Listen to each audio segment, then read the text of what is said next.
চারপাশে থই থই পানি, নৈসর্গিক সৌন্দর্যে ভরা চলন বিল। বদ্ধ শ্রেণীকক্ষের সীমা পেরিয়ে দুর্যোগের সময়েও শিক্ষার আলো ছড়িয়ে দেওয়া পাবনার চাটমোহর চলনবিল অধ্যুষিত এলাকার সেই ভাসমান নৌকা স্কুল দীর্ঘদিন কুড়িয়েছে সম্মান ও প্রশংসা। এবার সেই অর্জনের তালিকায় যুক্ত হয়েছে ইউনেস্কোর পুরস্কার, যা বিশ্বমঞ্চে বাংলাদেশের গর্বিত উপস্থিতির ঘোষণা। এসব সৌরবিদ্যুৎ চালিত ভাসমান নৌকা স্কুল, লাইব্রেরি ও প্রশিক্ষণ কেন্দ্র হিসেবে কাজ করছে, যা বর্ষায় পানিবেষ্টিত গ্রামগুলোতেও বছর জুড়ে শিক্ষা চালিয়ে যেতে সাহায্য করছে।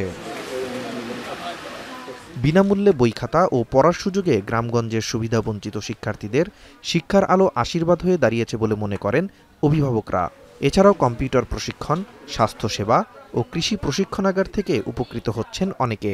আমরা সকাল 9টায় আসি, বিকাল 2টায় যাই। এখানে লেখাপড়া করে সব ঘাটে ঘাটে আমাদের সবাইকে নামিয়ে দেয়। যে স্কুলে খাতা কলম দেয়, আমাদের খুব সুবিধা হয়। ভাসতে ভাসতে পড়া হয়, খুব আনন্দ হয় এবং পড়াও হয়। আমরা এই নদীতে ভাসমান নৌকায় কম্পিউটার সেন্টারে কম্পিউটার শিখে ভবিষ্যতে কিছু হতে চাই। সবার ঘাট থেকে তুলে নিয়ে আসা হয় এবং সবাইকে বাড়িতেই নামা দিয়ে আসা হয়। আবার স্কুল থেকে খাতা কলম বাচ্চাদের দিচ্ছে, এর জন্য বাচ্চারা একটু সুবিধা পাচ্ছে, খাতা কলমগুলো কিনা লাগে না বাবাদের। বসতবাড়ির আঙিনা সবজি চাষ, জৈব সার সম্পর্কে এবং উপকারী এবং ক্ষতিকর প্রকার সম্পর্কে তাদের ট্রেনিংয়ের মাধ্যমে জানানো হয়।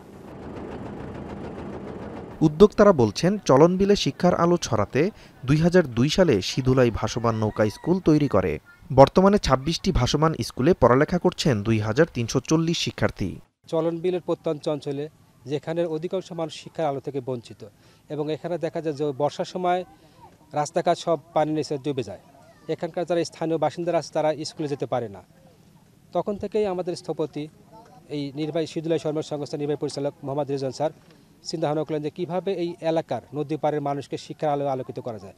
তখন তিনি 2002 সাল থেকে এই ভাসমান স্কুল কার্যক্রমটা পরিচালনা করেন। চলনবিল অঞ্চলের শিশুদের ভাসমান নৌকা স্কুলে শিক্ষা কার্যক্রম পরিচালনা করে পাবনার সিধুলাই স্বনির্ভর এই সংস্থাটি ইউনেস্কোর মর্যাদাপূর্ণ কনফুসিয়াস সাক্ষরতা পুরস্কার 2025 পায়। চীনা সরকারের পৃষ্ঠপোষকতায় দেওয়া হয় এই পুরস্কার। এখন পাবনা।